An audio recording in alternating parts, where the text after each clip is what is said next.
उद्धव ठाकरेंना भाजपसोबत जाण्याची इच्छा होती। महाविकास आघाडीचे मुख्यमंत्री झाल्यानंतर सुद्धा उद्धव ठाकरेंना भाजपसोबत जाण्याची इच्छा होती, असा गौप्यस्फोट सुनील तटकरे यांनी केला आहे। खरं तर याला गौप्यस्फोट म्हणायचं का, हाच खरा प्रश्न आहे। कारण उद्धव ठाकरेंचं आजपर्यंतचं राजकारण पाहता आपल्या वैयक्तिक स्वार्थासाठी त्यांनी कधीही नैतिकतेचा किंवा अनैतिकतेचा विचार केला नाही। मराठीमध्ये एक म्हण आहे, दोन्ही डगरीवर पाय ठेवणे, परंतु उद्धव ठाकरे एकाच वेळी कितीही डगरींवर पाय ठेवू शकतात।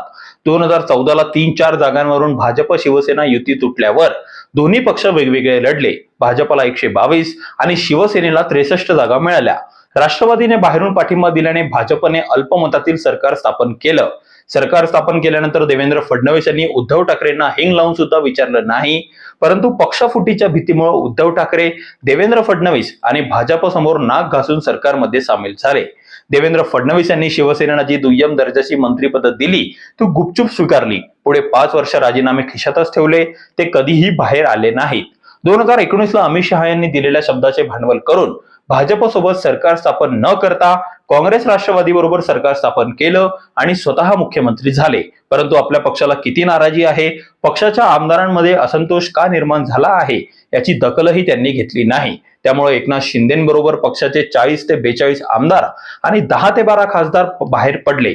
यात आपलं काय चुकलं याचा विचार न करता बाहेर पडलेल्यांना गद्दार, 50 खोके एकदम ओके अशी विशेषणं लावत बसले।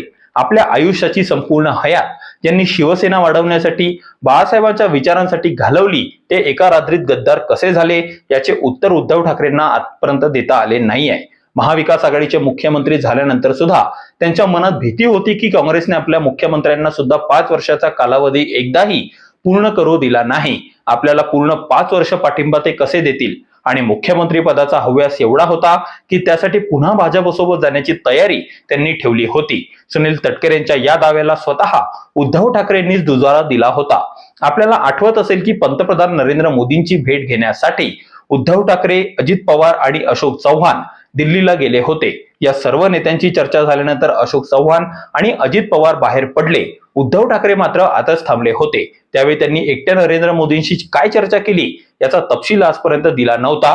आता तो बाहेर आलाय।